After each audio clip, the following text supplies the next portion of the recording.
Hello, everybody. Welcome back. Today we are talking about Morbius.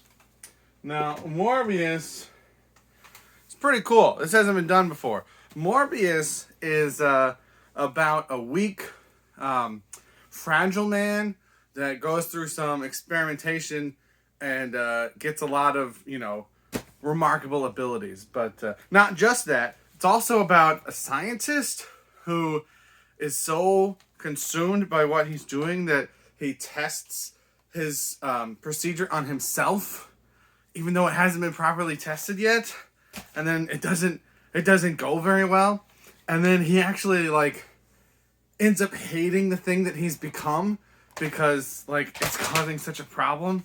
But not only all of that stuff, but this guy, he is just obsessed with bats.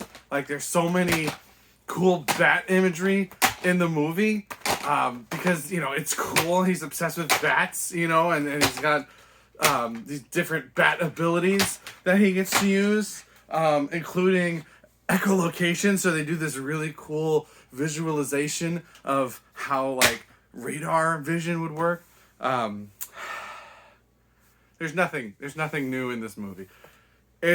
I went in with very low expectations. It wasn't atrocious. I'm adding an H. Atrocious. In my opinion, I didn't dislike the look of him, although it seemed like he looked kind of different every time he transformed, which maybe that was the point. But I didn't hate the look of him.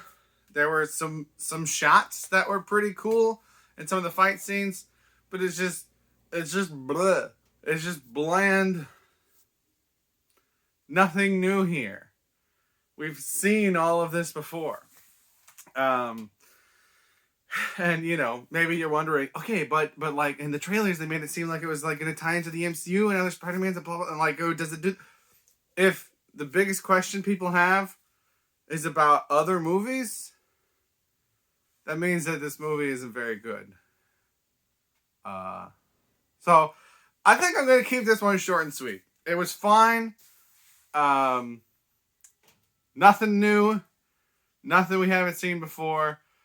I think there were some major miscasts in this.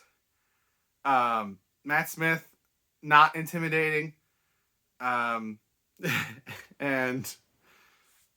can't even think of his name. That Roman Pierce from Fast and Furious.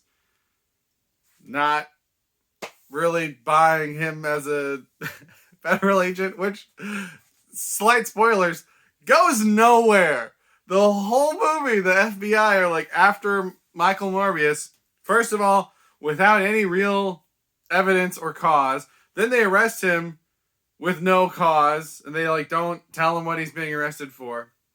And then they find out that someone else is also doing this, and they don't know which ones are him and which ones are the new person. And then it just ends. That storyline just ends. And they don't come back after it's revealed that there's a second one. So, much like their plotline in this movie, I imagine that this movie will be pretty quickly forgotten by most people. So, that's where I'm going to end this. Those are my thoughts on Morbius. The movie starts with the title sequence. How much, most movies have a scene to get you interested and then have the title sequence, and then you're like, all right, yeah. This just starts with that because there's nothing interesting to hook you in. I gotta stop or else I'm just gonna rant. Thank you for watching. Let me know your thoughts. Have a good day.